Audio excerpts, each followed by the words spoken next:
Hello listener, শুনছেন ভূতকথা।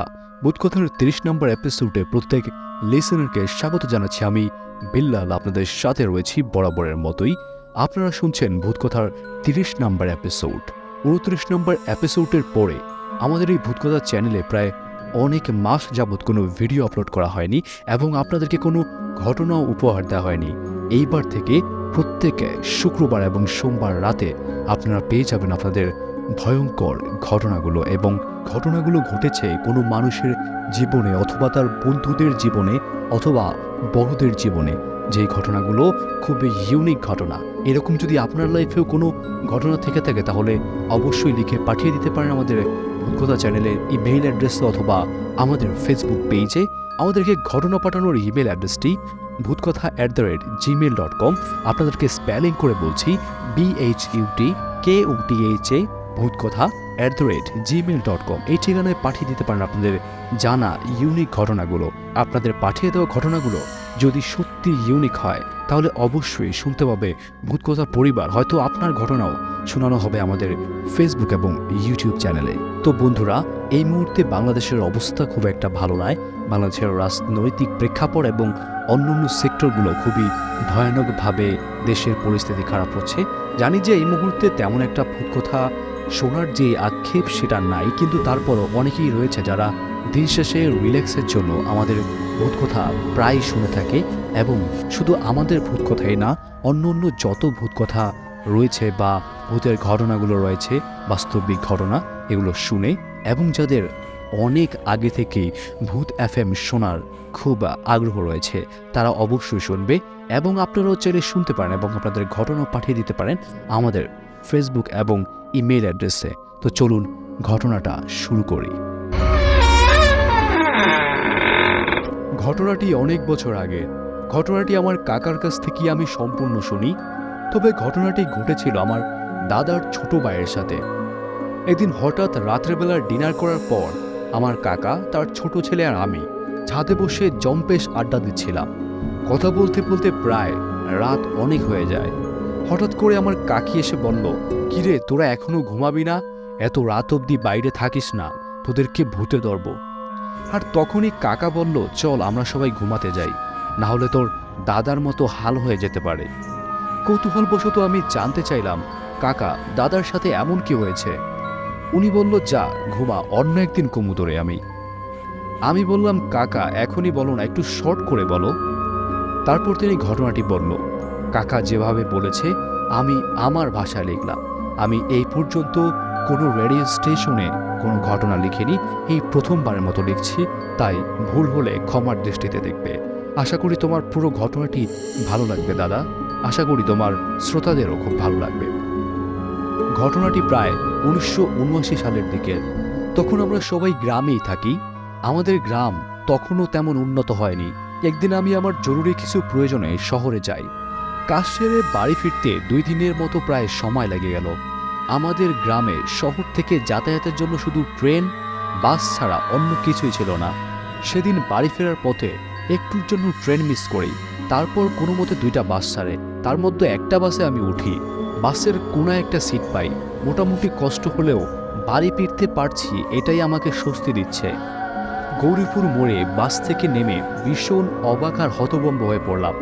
দেখলাম আশেপাশে তেমন কোনো জনমানব নেই, তার সাথে দোকানপাটও সব বন্ধ হয়ে গেছে। আমি ঘড়ির দিকে তাকাতেই দেখি রাত প্রায় 12টা।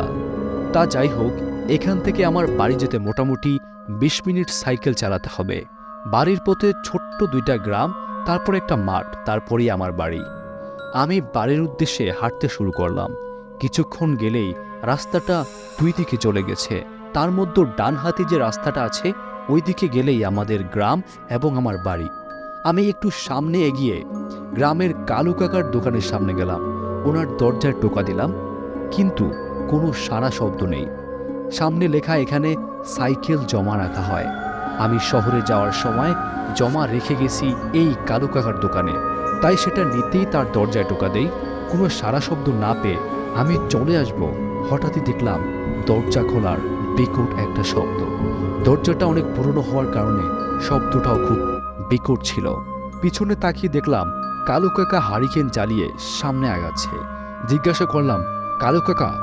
কোনো উত্তর নেই। তারপর কাছাকাছি আসতেই দেখি কালু কাকা গায়ে মোটা একটা শাল জড়ানো, হাত পা মোজা দিয়ে ঢাকা। সেদিন শীতও খুব প্রচণ্ড বেশি পড়েছে। উনি কাছে এসে আমাকে বলতে লাগলো, ও আচ্ছা তুই, তোর এত রাতে বাইরে থাকা লাগবে কেন বাপু? এখানের রাস্তাঘাট তেমন একটা ভালো না। বললাম, কাকা সাইকেলটা নিব, বাড়ি যেতে হবে তো, অনেক রাত হইয়া গেছে। সাইকেলটা নিলাম। সাইকেলটা নিয়ে বাইরে বেরোলাম। তখনই হঠাৎ জোরে দরজা বন্ধের একটা শব্দ পেলাম। বিষয়টা মাথায় না নিয়ে সাইকেলে উঠে বসলাম আর চালাতে শুরু করলাম। হাতের টর্চ আছে, তাও সামনের রাস্তাটা কেমন যেন ঝাপসা দেখছিলাম। কুয়াশায় প্রায় রাস্তাটা ছেয়ে গেছে। মিনিট কয়েক যাওয়ার পর সামনের রাস্তাটা দুইটি শাখা। ডানহাতি রাস্তাটায় আমার গ্রামের দিকে, তাই সেই রাস্তাটাই চালালাম। হঠাৎ মনে হলো চারপাশের গাছগুলো আমার দিকে তেড়ে আসছে। মনে হতে লাগলো সামনের গাছগুলো রাস্তার উপরে এসে পড়বে। একটু পর অনুভব করলাম যে আমার গা ভার হয়ে আসতে লাগলো। সাইকেল আর সামনের দিকে আগাচ্ছে না এমনটাই মনে হলো। আমি সজোরে চালাতে লাগলাম, কিন্তু কোনো লাভ হলো না। আমি হঠাৎ অনুভব করলাম আমার ডান কাঁধে একটা হাতের ছোঁয়ায় আমার কাঁধ ভারী হয়ে গেল। হাতটা যেন কাঁধের উপর রাখার পর আমার পুরো কাঁধ বরফের মতো হয়ে গেল। আমি বীভৎস চিৎকার দিয়ে সাইকেল থেকে পড়ে গেলাম ও আশেপাশে টর্চ দিয়ে দেখলাম, কিন্তু অবাক হয়ে দেখলাম আমার আশেপাশে তেমন কেউই ছিল না। ভাবলাম হয়তো আমার মনের ভুল, হয়তো দোকানদার কাকার কথা শুনে মনের ভেতর হালকা ভয়ের অনুভব হয়েছে।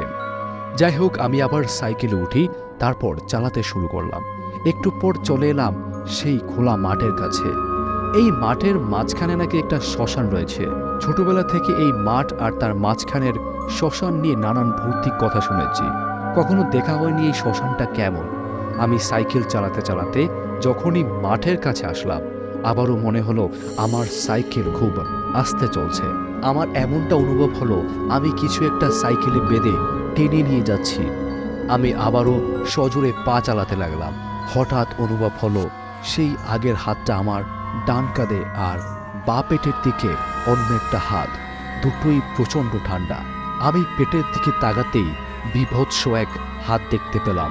সাইকেল থেকে পরে শুধু দেখলাম সাদা কাপড় পরা কোনো একটা জিনিস আমার সামনে দাঁড়িয়ে আছে। চোখগুলো খুবই ভয়ানক আর বীভৎস। এটা দেখার পর আমি সেখানেই সেন্সলেস হয়ে যাই। পরদিন সকালে নিজেকে আমি আমার বাড়িতেই আবিষ্কার করলাম। ভাবলাম হয়তো এগুলো আমার স্বপ্ন ছিল। বিছানা থেকে উঠতে পারছিলাম না, সমস্ত শরীর ব্যথা করছে। পরে বড় ভাই আমার বাবাকে জিজ্ঞাসা করার পর সে জানালো আমি নাকি ঘরের সামনে পড়ে গিয়েছিলাম। সবাই ভেবেছে হয়তো অনেক লম্বা জার্নি করেছি, তাই শরীর এতটাই ক্লান্ত হয়ে পড়েছে আমি দরজার সামনেই ঘুমিয়ে গেছি। তারপর থেকে আমি কখনোই আর রাত করে বাড়িতে ফিরতাম না। আর আমার সেই মাঠের সামনে এলেই সেই দিনের ভয়ানক কথাগুলো মনে পড়ত। আর আমি এখনো ভাবি যে আদৌ সেটা আমার স্বপ্ন ছিল নাকি বাস্তবে এমনটা হয়েছে। এই ছিল ঘটনাটি। দাদা, ঘটনাটি কেমন লেগেছে অবশ্যই আমাকে জানাবেন। আর ঘটনাটি যদি আপনার ভূতকথা চ্যানেলে প্রকাশ করেন তাহলে আমি ব্যক্তিগতভাবে অনেক খুশি হব। হ্যাঁ প্রিয় লিসেনার, আপনার ঘটনাটি অলরেডি ভূতকথা চ্যানেলে প্রকাশ হয়ে গেছে। আশা করি আপনি ভূতকথা চ্যানেল থেকে আপনার দেয়া ঘটনাটি শুনতে পাবেন। এবং বন্ধুরা, আপনারা যারা লিসেনার রয়েছেন, আপনাদের জানাও যদি এরকম কোনো ভৌতিক ঘটনা থাকে যেটা খুবই ইউনিক, আজ অবধি কোনো রেডিও স্টেশনে শোনানো হয়নি, এবং আপনার জীবনে অথবা আপনার বন্ধুদের জীবনে বা বড়দের জীবনে ঘটে যাওয়া এমন কোনো ঘটনা যদি থেকে থাকে তাহলে অবশ্যই লিখে পাঠিয়ে দিতে পারেন আমাদের ভূতকথা চ্যানেলের ইমেল অ্যাড্রেস অথবা আমাদের ফেসবুক পেজে। ঘটনা পাঠানোর ইমেল অ্যাড্রেসটি bhutkotha@gmail.com। আপনাদেরকে স্পেলিং করে বলছি, BHUTKOTHA@gmail.com। আপনারা সবসময় ঘটনা পাঠাতে পারেন। আর এই ঘটনাগুলো পেয়ে যাবেন আমাদের ইউটিউব এবং ফেসবুক পরিবারে প্রতি শুক্রবার এবং সোমবার রাতে। ধন্যবাদ সবাইকে। ঘটনাটি কেমন লেগেছে অবশ্যই কমেন্ট করে জানাবেন, আর কতটা ভৌতিক হয়েছে সেটাও জানাবেন। আপনাদের সবার কাছে ঘটনা লেখার জন্য অনুরোধ রইল। ধন্যবাদ সবাইকে। ফিরে আসবো নতুন একটি ঘটনার সাথে। টাটা।